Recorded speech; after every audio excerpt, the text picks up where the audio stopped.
Bab 3.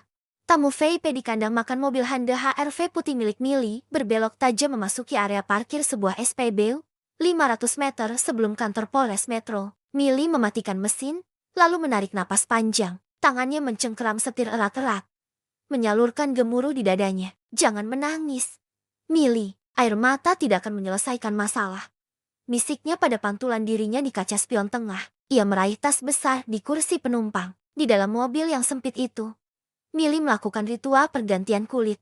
Ia melepas kaos longgarnya, menggantinya dengan midi dress berwarna hitam pekat dengan potongan leher V-neck yang tegas. Gaun ini sudah lama ia beli diam-diam, menanti momen spesial. Ironisnya, momen spesial itu adalah hari kehancuran rumah tangganya. Kain hitam berkualitas tinggi membalut tubuh rampingnya dengan sempurna, memberikan siluet yang angkuh dan berjarak. Warna hitam itu bukan tanda berkabung untuk cintanya yang mati, tapi peringatan bahaya. Terakhir, riasan wajah.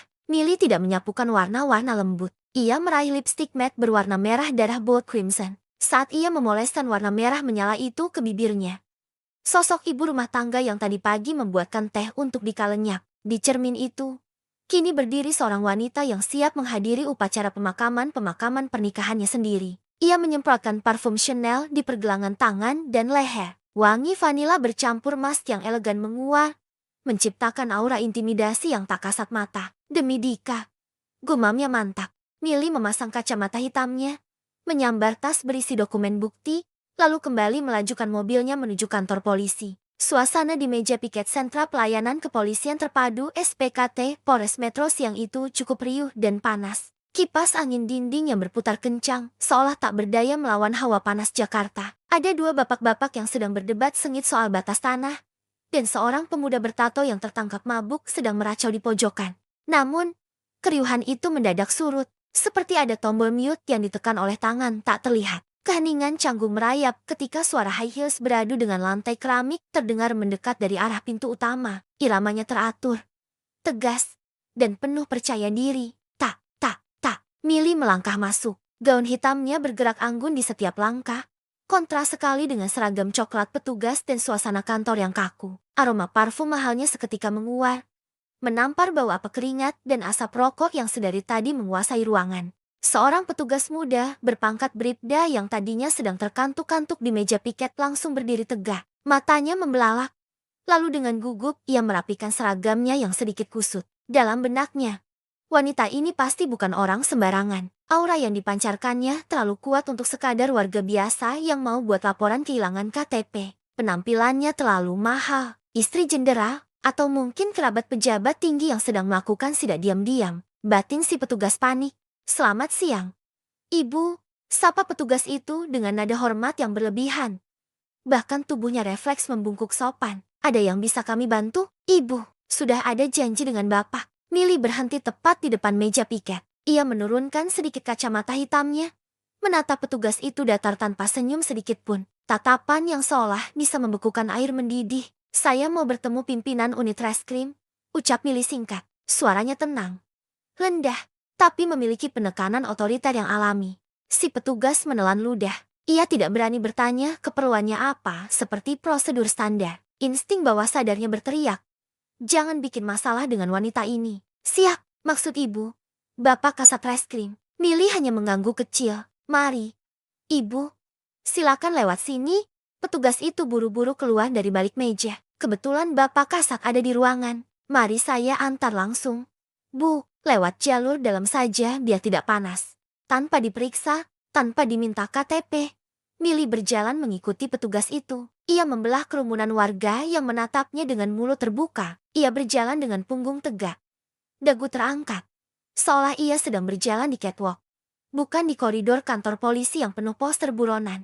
Mereka berhenti di depan sebuah pintu kayu jati yang kokoh di ujung lorong paling dingin. Di sana, tertulis papan nama berwarna emas, AKP Banyulangit Kasat Reskrim. "Izin." "Endan." Petugas itu mengetuk pintu 2 kali, lalu membukanya sedikit tanpa menunggu jawaban. Takut tamu VIP-nya kepanasan di lorong. Ada tamu penting ingin bertemu. Petugas itu mempersilakan Millie masuk, lalu buru-buru menutup pintu kembali, meninggalkan Millie sendirian di dalam. Ruangan itu dingin, jauh lebih dingin dari lorong tadi. Aromanya maskulin, Campuran wangi kopi hitam pahit dan pengharum ruangan Ocean Breeze. Tumpukan berkas perkara menggunung di meja kerja yang besar, namun tertata sangat rapi. Di balik tumpukan berkas itu, duduk seorang pria dengan seragam dinas lengkap. Pangkat 3 balok emas di pundaknya berkilau tertimpa lampu. Namun, pemandangan yang menyambut Milly bukanlah sosok perwira garang yang sedang menginterogasi penjahat. Pria itu AKP Banyulangit sedang memunggungi pintu. Kursi kerjanya diputar menghadap jendela. Telepon genggam menempel di telinganya. Iya, Bu, Banyu sudah makan kok. Ibu jangan lupa minum obatnya ya. Suara berat itu terdengar sangat lembut. Nyaris seperti sedang membujuk anak kecil. Kontras sekali dengan postur tubuhnya yang tegak dan kaku. Milly terdiam di ambang pintu. Merasa sedikit canggung. Ia tidak menyangka akan mendengar nada bicara selembut itu di tempat sekeras ini. Nanti sore Banyu usahakan pulang cepat. Mau dibawakan martabak kesukaan ibu, yang keju. Kan? Iya. Nanti Banyu belikan. Sisi manusiawi seorang perwira polisi. Milly merasa hatinya sedikit berdesir. Ternyata di balik seragam itu, dia hanyalah seorang anak. Namun, momen itu hancur seketika saat kursi kerja itu berputar. Banyulangit menyadari ada orang lain di ruangannya. Matanya yang tajam langsung terkunci pada sosok Milly yang berdiri angkuh dengan gaun hitamnya. Kepanikan melintas di wajah Banyu hanya sepersekian detik sebelum ia buru-buru mematikan sambungan teleponnya. Nanti Banyu telepon lagi. Bu, klik. Wajah lembut yang tadi menyapa ibunya lenyap dalam sekejap mata. Rahangnya mengeras. Alis tebalnya menukik tajam. Aura intimidasi seorang perwira polisi kembali menyelimutinya. Seolah ia baru saja memakai topeng besi. Ia menatap Milly dari ujung kaki hingga ujung kepala dengan tatapan menyelidik. Tidak ada senyum ramah, hanya kewaspadaan. Siapa kamu? Suara Banyu kini terdengar dingin dan berat. Ia tidak mempersilahkan duduk. Siapa yang izinkan kamu masuk ruangan saya tanpa lapor ajudan? Milly tidak gentar, ia justru melangkah maju, mendekati meja kerja pria itu. Bunyi heelsnya memecah ketegangan di antara mereka. Ia meletakkan tasnya di kursi tamu, lalu menatap lurus ke dalam mata elang milik AKP Banyulangit. Saya tidak punya waktu untuk birokrasi ajudan. Pak Polisi, jawab Milly, suaranya tak kalah dingin. Ia merogoh tasnya, mengeluarkan ponsel yang sudah ia siapkan. Ia membuka folder proyek kehancuran. Menampilkan foto Singgi yang sedang tertidur di hotel dan profil Instagram Anggun dengan seragam dinasnya. Milly meletakkan ponsel itu di atas meja Banyu dengan sedikit dihentakkan. Layar ponsel itu menyala, menampilkan bukti awal yang tak terbantahkan. Saya mau melaporkan suami saya, seorang brigadir polisi di kesatuan ini, atas dugaan persinahan dan penelantaran anak, ucap Milly tegas. Matanya berkilat penuh amarah yang tertahan. Namun suaranya tetap terkontrol. Milly mencondongkan tubuhnya sedikit, menantang tatapan Banyu. Dan saya pastikan, Bapak tidak akan mau menolak laporan saya ini, kecuali Bapak mau institusi ini malu karena melindungi anggotanya yang bejat. Banyulangit terdiam. Ia menatap ponsel itu, lalu kembali menatap mata Milly. Ada kilatan rasa penasaran di sana. Wanita ini berbeda. Biasanya wanita yang datang melapor kasus perselingkuhan akan masuk dengan derayan air mata histeris. Tapi wanita di hadapannya ini datang seperti seorang eksekutor yang membawa vonis mati tanpa sadar. Sudut bibir Banyu terangkat sedikit, sangat tipis. Duduk, perintah Banyu singkat. Nadanya masih dingin, tapi tatapannya tidak lagi mengusir. Ceritakan, jangan ada yang terlewat. Bersambung. Bab 4. Jeruk makan jeruk mata elang AKP Banyulangit menyipit saat menatap layar ponsel Milly. Ia mengenali wajah di foto itu. Sangat kenal, Brigpol Singgi Wibowo. Desis Banyu pelan, namun nadanya syarat akan bahaya. Ia mendongak, menatap Milly dengan pandangan tak percaya. Suami kamu, Singgi, anggota unit 2. Milly mengangguk tenang. Benar, Pak, anggota Bapak yang seharusnya hari ini sedang bertugas negara. Bukan, rahang Banyu mengeras. Urat-urat di lehernya menonjol, sebagai kasat reskrim. Ia paling benci dua hal. Penjahat yang melukai wanita, dan polisi yang mengkhianati seragamnya. Singgi baru saja melakukan keduanya. Dia izin kepada saya sedang melakukan pengembangan kasus curanmor di wilayah selatan. Katanya targetnya licin. Ucap Banyu dingin. Tangannya terkepal di atas meja. Milly tersenyum miring. Ia menggeser layar ponselnya, menampilkan foto Instagram story Anggun yang baru diunggah 10 menit lalu. Foto daging wagyu dan gelas wine. Targetnya memang licin.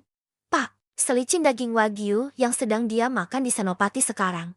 Sindir Milly. Wajah Banyu memerah padam. Ia merasa ditampar. Anak buahnya bukan hanya berselingkuh, tapi juga melakukan desersi meninggalkan tugas dengan alasan palsu. Ini penghinaan bagi institusi. Banyu meraih ponsel dinasnya dengan gerakan kasar. Kita buktikan sekarang.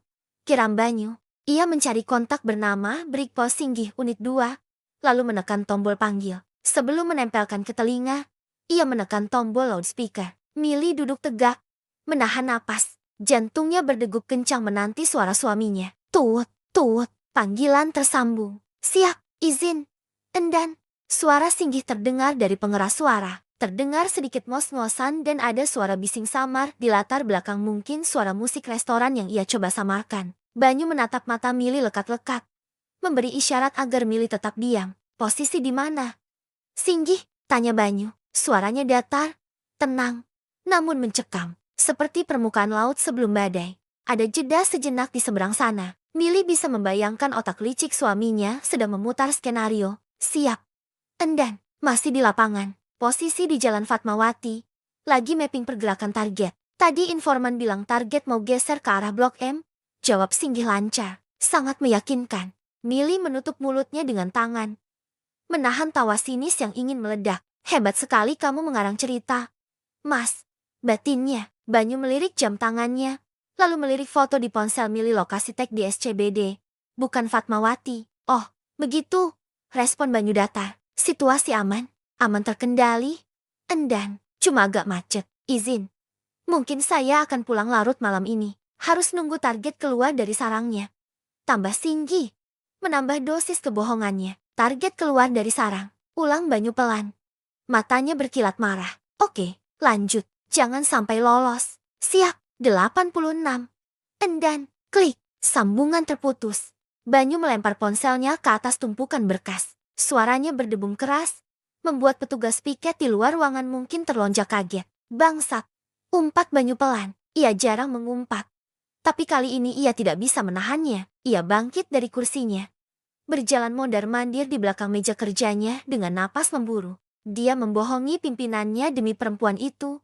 Banyu menggeleng tak percaya, lalu menatap Milly. Ibu Kemilya, Anda benar. Dia bukan sedang bertugas. Dia sedang menggali kuburannya sendiri. Milly menatap perwira itu dengan simpati, namun juga dengan kepuasan.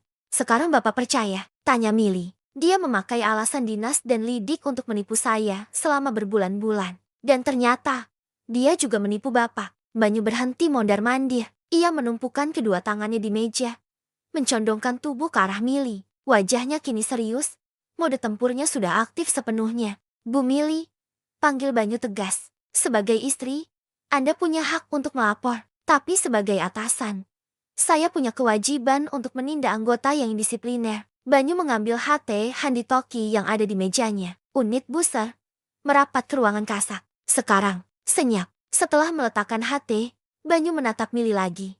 Kita tidak akan menunggu proses administrasi yang lama. Kita akan tangkap tangan. Ujar Banyu. Ibu tahu kemana tujuan mereka setelah makan siang? Milly mengangguk mantak. Ia kembali menunjukkan bukti cat lama yang pernah ia temukan di cloud suaminya. Hotel langganan mereka di Kemang. Mereka selalu check-in di sana setiap Jumat siang dengan alasan sholat Jumat lalu lanjut sampai sore. Jelas Milly. Suaranya sedikit bergetar saat menyebut detail itu. Banyu meraih topi dinasnya dan mengenakannya. Aura kepemimpinannya menguar kuat. Bagus. Kita punya waktu 30 menit sebelum mereka sampai di sana. Saya akan pimpin penggerebekan ini sendiri. Banyu berjalan memutari meja, lalu berhenti tepat di samping Milly yang masih duduk. Mari, Bu Kemilya, kita jemput target yang sebenarnya. Milly berdiri, merapikan gaun hitamnya. Ia merasa mendapatkan dukungan yang luar biasa. Bukan hanya dari seorang polisi, tapi dari atasan suaminya langsung. Terima kasih, Pak Banyu, ucap Milly tulus. Jangan berterima kasih dulu, jawab Banyu sambil membukakan pintu ruangan untuk Milly. Simpan ucapan itu setelah Anda melihat suami Anda memohon ampun di kaki Anda nanti. Bersambung.